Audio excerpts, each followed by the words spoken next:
맞이라는 제목으로 함께 하나님의 말씀 나누기를 원합니다. 오늘의 말씀은 시편 13편 개인의 탄식 시입니다. 13편의 표절을 보면 다윗의 시라고 쓰여 있습니다.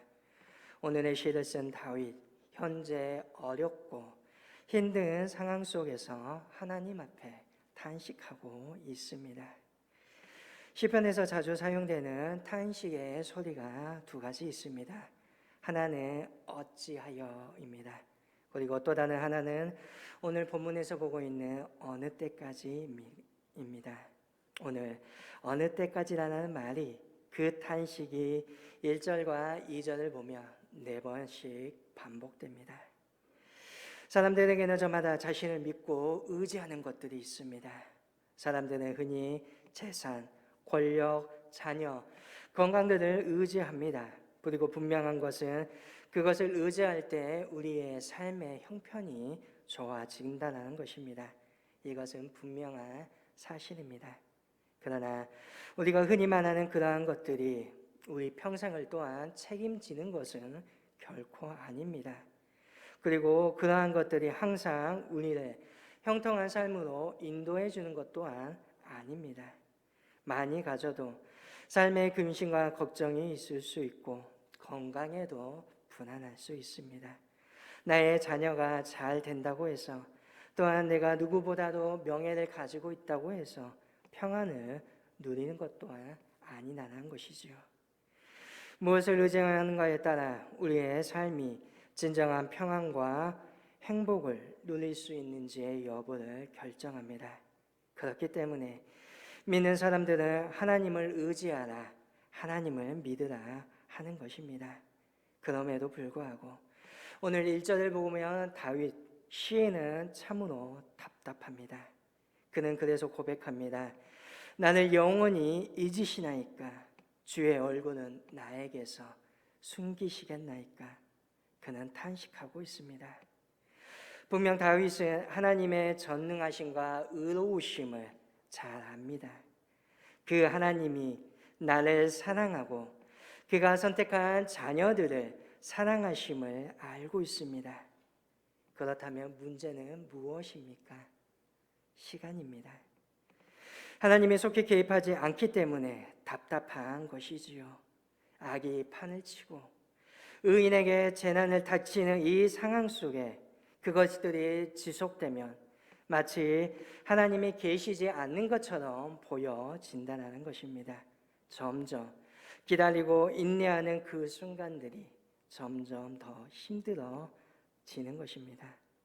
언제까지 기다려야 합니까? 언제까지 참아야 합니까? 탄식할 수밖에 없다는 겁니다. 다윗은 3절에서 나의 눈을 밝히소서 두렵건대 내가 사망의 잠을 잘까 하오며라고 말합니다. 다윗이 말하는 그 고백들을 볼 때 지금 다윗은 죽음의 위기를 경험하고 있는 것처럼 보여집니다. 그 위기가 자신을 죽이려 오는 것들이 자신을 힘들게 하는 것이 사울과 그의 부하들일 수도 있고 아니면 자신의 왕위를 빼앗기 위하여 반역한 아들 압살롬과 그의 동조자일 수도 있습니다. 지금 이 순간 다윗은 하나님이 개입하기 전에 자신이 죽을 것처럼 불안과 두려움 속에 떨고 있다는 것입니다. 다행히도 다윗은 5절에서 주의 구원을 경험했음을 말합니다. 나는 오직 주의 사랑을 의지하였사오니 나의 마음은 주의 구원을 기뻐하리이다. 여기서 주의 구원, 죽음의 위기에서 벗어났다는 것이지요. 또한 6절에 그는 내가 여호와를 찬송하리니 이는 주께서 내게 응덕을 베푸심이노다 라고 고백합니다. 내게 응덕을 베풀었다. 지금 그 순간에 있었던 힘들고 어려웠던 모든 상황이 해소되었다는 것입니다. 1절부터 6절까지 보면 생각보다 빠르게 결론이 난 것 같습니다. 우리가 흔히 보는 드라마나 또한 욥기 1, 2장, 42장에서 보여지는 권성 진학적인 결론입니다. 고통의 시간이 있었습니다. 그러나 결국 그 위기는 사라지고 그 악은 사라지고 구원을 받고 복을 받았습니다. 물론 완결이 되었기 때문에 빠르게 느껴집니다. 사실 우리는 알고 있기 때문에 짧게 느껴지는 것입니다. 그런데 저와 여러분의 삶은 어떠합니까? 시간이나 고통의 양을 따지며 1절에서 4절까지가 5절과 6절의 결론보다 훨씬 더 길고 많지는 않으신지요? 아마 저와 여러분의 삶의 많은 부분이 1절에서 4절 사이를 오고 가고 있을 것입니다. 문제는 끊임없이 발생하고 있고 하나님은 침묵하여서 마치 나를 외면하듯이 보여집니다. 성경에서 욥도 마찬가지였습니다. 욥기 1장과 2장은 욥의 고난과 욥이 왜 고난을 당하는지를 이야기하고 있습니다. 아마 욥이 자신이 당한 고난의 이유를 알았다라면 그는 고난을 견디기 매우 쉬웠겠지요. 하나님이 욥을 의인으로 인정하고 사단은 이 시험을 통하여서 하나님의 명예, 하나님의 의에 대해서 꺾고자 합니다. 사실 욥은 하나님의 명예와 하나님의 의를 위하여서 싸웠던 것이지요. 그러나 욥은 하늘에서 이러한 계획이 있었음을 알지 못합니다. 그렇기 때문에 어떠합니까? 그는 왜 나라는 탄식과 물음을 가질 수밖에 없었던 것이지요. 욥기의 마지막 42장은 하나님의 개입으로 욥이 고난에서 벗어나고 모든 권리가 다시 회복되어짐을 보여줍니다. 자기 소유가 갑절이 되고 자녀도 많고 장수를 누리게 됩니다. 그러나 욥기 3장부터 41장에 이르는 몸통의 부분은 모두 다 탄식이요, 논쟁이요, 기도요, 나름의 답을 찾아가고 있는 가정들입니다. 분량도 참으로 많고 산문의 글이 아니라 시적 표현으로 되어 있기 때문에 말 자체도 어렵습니다. 그런데 그러한 사실들이, 이러한 가정들이 저와 여러분의 삶이고 우리의 신앙의 대부분이라는 것입니다. 사실 욥기를 제대로 읽고 싶다라면 1장과 2장, 결론인 42장을 찢어내고 읽어야 욥기가 말하고 싶어하는 것을 제대로 알 수 있습니다. 오늘 설교 내용과 본문 또한 방향성을 정해놓고 한참을 고민했습니다. 어려웠기 때문입니다. 오늘의 이 본문이 저에게도 참으로 어려웠습니다. 정해놓고 어떻게 설교문을 써 내려갈까 고민을 하다가 지난주 여신도 총회, 강주연합회 총회에 잠시 다녀와 설교를 듣고 있는데 때마침 그 설교의 내용이 위로와 관련된 내용이었습니다. 물론 설교하는 목사님의 방향성과는 다르지만 조용히 앉아 생각해 보았습니다. 왜 위로받아야 하는가? 무엇을 위로해야 하는가? 왜 오늘 이 삶을 살아가며 믿음의 신앙생활을 하고 있는 저와 여러분에게 따뜻한 그 보듬의 손길이 필요한 것인가? 결국 저와 여러분이 탄식의 삶을 살아가고 있기 때문입니다. 내 삶의 신앙의 여정 위에 고난과 역경이 있기 때문입니다. 고난입니다. 그리고 하나님은 침묵하십니다. 다윗의 표현은 하나님의 낯이 나를 피한다라고 합니다. 나는 그 상황 속에서 답을 찾아내야 합니다. 우리의 시대들 속에서 그 모든 것들을 보면서 자꾸만 답을 찾아야 합니다.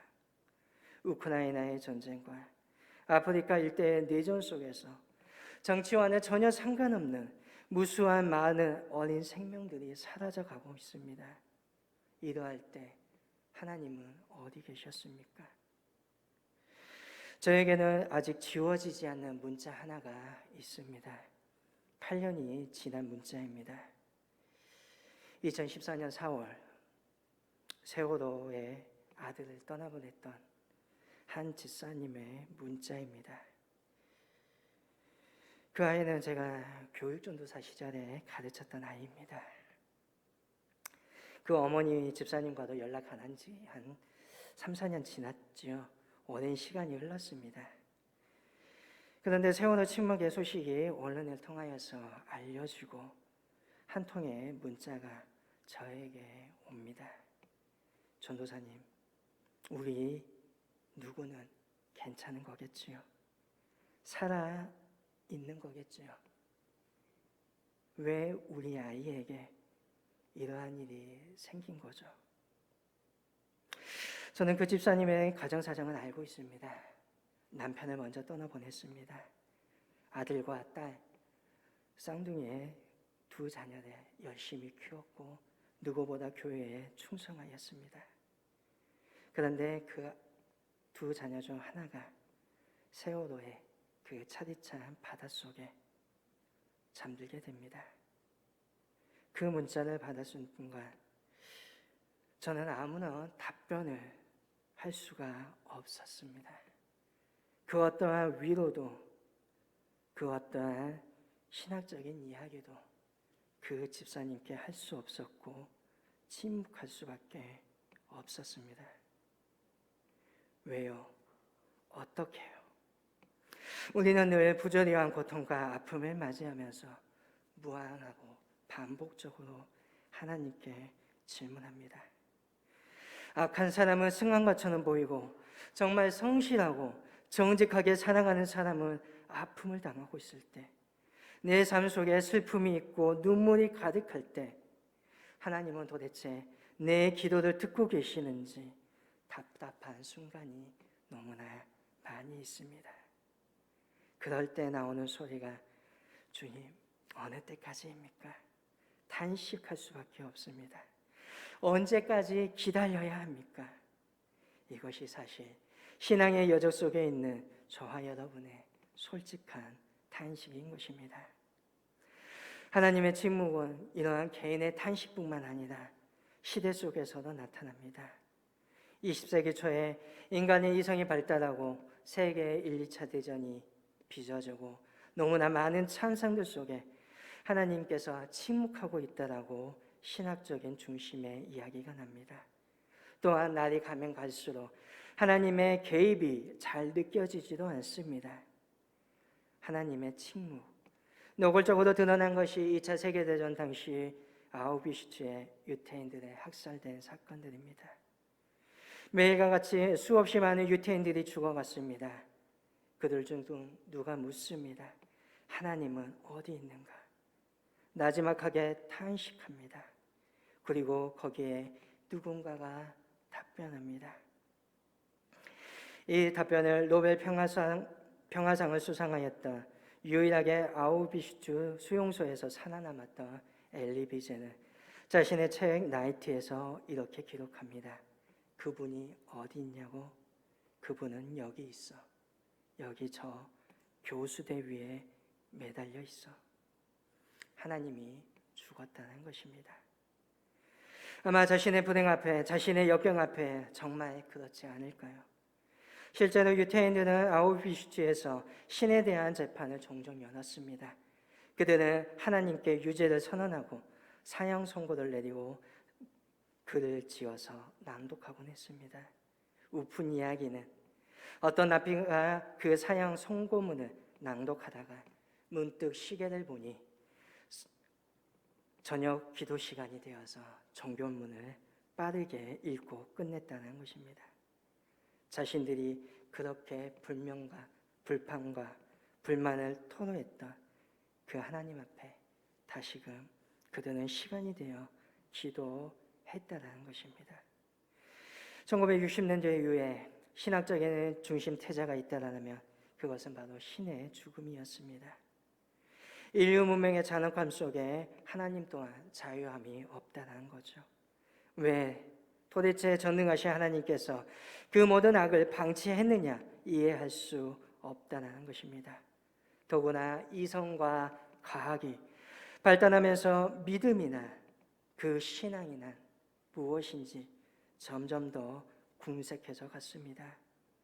오늘 믿음을 지키며 어떻게 하든지 하나님 앞에서 바로 서고자 몸부림치는 저와 여러분이 살아가고 있는 이 현실 세계의 모습입니다. 물론 이러한 현실 속에서도 저와 여러분은 하나님을 믿고 하나님의 정의를 분명 신뢰해야 합니다. 그렇다고 해서 이 현실을 외면한 채 무조건 믿습니다 하는 것은 맹목입니다. 앞을 보지 못하는 맹인입니다. 이에 해당하는 분류가 극단적으로 두 개가 있습니다. 하나는 근본적으로 문자주의를 선택하여서 이성과 과학에는 눈을 감아버리고 자기만의 성을 쌓고 그 안에 행복에 빠져 있기도 합니다. 다른 하는 사람들은 허무주의와 철저한 인본주의로 나아갑니다. 왜 이러한 아픔이 있고 폐허가 만들어진 것이 인간 자신에게 있음을 스스로 눈물을 감아버립니다. 그리고 신이 없는 문명을 기획하다가 다시금 폐허로 만듭니다. 그런데 여전히 그들은 그 원인을 하나님께 돌리고 망각한 채 자신만의 세계를 만들고자 합니다. 기후변화, 기후위기, 바로 이러한 이유에서 만들어진 것입니다. 어찌 보면 우리는 기후변화라는 또 다른 위기 속에 살아가고 있습니다. 진정 성숙한 믿음이라면 하나님의 칭무, 그것이 바로 성숙한 사람이 되기 위한 하나님의 촉구라고 이야기하기도 합니다. 독일의 대표적인 신학자인 보네포는 하나님의 칭목에 대해서 어른이 되는 세계, 성인이 되는 세계라고 표현합니다. 이것은 자녀가 결혼하여서 독립하는 것과 같다는 것입니다. 이제 성숙한 어른이 되었기에 자신의 인생을 책임질 수 있도록 선언하는 것입니다. 모든 것을 하나님의 것으로, 하나님의 탓으로 여기지 말고 자신이 해야 할 책임을 그 눈으로 보라는 것입니다. 오늘 성숙한 믿음의 이 눈으로 다윗의 탄식을 보게 된다면, 다윗의 탄식은 무기력함에서 허무함에서 오는 탄식이 결코 아닙니다. 그의 탄식은 하나님이 이루시리라, 하나님의 약속을 믿는 감전한 속의 탄식입니다. 아마 만약 자신에게 힘이 있으면 그것을 이루었을 것입니다. 그러나 다윗에게 힘이 없습니다. 악은 너무나 강합니다. 그럼에도 불구하고 이 상황 속에서 절망하는 것이 아니라 하나님의 적극적인 개입을 촉구하면서 싸우고 있는 것입니다. 절망하여서 모든 것을 포기한 것이 아니라 강력하게 살아남겠다라는 의지를 가지고 하나님 앞에 기도하고 있는 것입니다. 이러한 탄식은 누가복음에서 예수님의 비유 가운데 나오는 과부를 통하여서 볼 수 있습니다. 하나님을 두려워하지 않는 재판장이 있습니다. 불의한 재판장이지요. 그 가날 도시에 어떠한 과부가 어려운 일을 당합니다. 재판장을 찾아갑니다. 내 원한을 풀어달라고 합니다. 그러나 힘없는 과부의 이 말을 그는 외면합니다. 그럼에도 불구하고 이 과부는 매일 찾아와 억울함을 부르짖습니다. 하도 괴롭게 하니 재판장이 이렇게 생각하지요. 내가 하나님을 두려워하지 않고 사람을 무시하나 이 과부가 나를 번거롭게 하니 내가 그 원한을 풀어주라. 그렇지 않으면 늘 와서 나를 괴롭게 하리라. 과부의 부르짖음이 정의를 가져옵니다. 예수님께서는 이 비유를 통하여서 다음과 같이 말씀하십니다. 불의한 재판장이 말하는 것을 들으라. 하물며 하나님께서 그 반납 부르짖는 택하신 자들의 원한을 풀어주시지 아니하겠느냐. 그들에게 오래 참으시겠느냐. 불의한 재판장도 집요하게 부르짖으며 성가셔서 들어주시는데 하나님께서 택하신 자들의 부르짖음에 침묵하고 계시겠느냐. 주님은 말씀하십니다. 질문하고 찾고 부르짖으면 반드시 답이 주어집니다. 다윗은 부르짖어 탄식을 통하여서 답을 원하는 사람입니다. 우리의 삶 속에서 포기하지 마시길 바랍니다. 절망하지 마시길 바랍니다. 집에 오게 하나님 앞에 부르짖는 자가 승리합니다. 하나님께 끊임없이 부르짖는 자가 응답 받게 되어 있습니다. 한신대학교의 전신인 조선신학교의 창립자이신 만우 손창구 목사님은 다음과 같은 명언을 남기셨습니다. 벽도 밀면 문이 된다. 아무리 만막한 상황도 하나님 앞에 간구하고 애쓰다 보면 그 길이 열린다는 것입니다. 분명 저와 여러분은 아픕니다. 분명 저와 여러분은 힘이 듭니다. 정말 어렵습니다. 13편의 가정처럼 너무나 삶이 팍팍하고 어둡습니다. 단식의 소리가 가득합니다. 그러나 기억하셔야 합니다. 하나님을 신뢰하는 가운데 기뻐하고 하나님을 찬송할 수 있다는 것입니다. 표제를 보면 다윗의 시 인도자에 따라 부르는 노래라고 되어 있습니다. 이는 회중들이 함께 불렀던 노래라는 것입니다. 다윗이 경험하였던 그 상황, 그 경험이 다윗에게만 유난한 것이 아니라는 겁니다. 우리 역시 비슷한 경험을 하고 있고 우리 역시 비슷한 감정을 느끼고 있다는 겁니다. 우리도 슬픔 가운데 머무를 것이 아니라 다윗처럼 기쁨으로 나아갈 수 있기를 원합니다. 단식에서 찬송으로 나아갈 수 있기를 원합니다. 이 시는 삶 속에서 절망을 경험하고 탄식을 소리를 외치는 우리의 모델이 됩니다. 우리의 마음에 새기시길 바랍니다. 하나님은 결코 나를 잊지 아니하십니다. 이사야 49장 15절에는 말씀합니다. 여인이 어찌 그 젖먹는 자식을 잊겠으며 자기 태에서 난 아들을 긍휼히 여기지 않겠느냐. 그들은 혹시 잊을지라도 나는 너를 잊지 아니할 것이라. 하나님께서는 저와 여러분을 잊지 아니할 것이라 말씀하십니다. 주님은 언제 이 말씀이 이루어질 거라 확실하게 대답하시는 않으시지만 분명한 사실은 주님께서 반드시 이루어 주신다는 사실입니다. 찾고 부르짖고 두드리는 자에게 오늘 주님이 응덕을 허락하여 주십니다. 단식의 소리에 잦아있는 우리에게 하나님께서 놀라운 은혜를 허락하여 주실 것입니다. 그 은혜를 누릴 수 있기를 원합니다. 허무함 속에 빠져 모든 것을 절망하는 탄식이 아니라 하나님께서 이루시리라. 하나님께서 들어주시리라. 하나님께서 반드시 이 모든 역경을 사슬을 깨뜨려 주시리라. 그 확신을 가지고 주님 앞에 부르짖을 수 있는 믿음의 저와 여러분 될 수 있기를 간절히 소망합니다.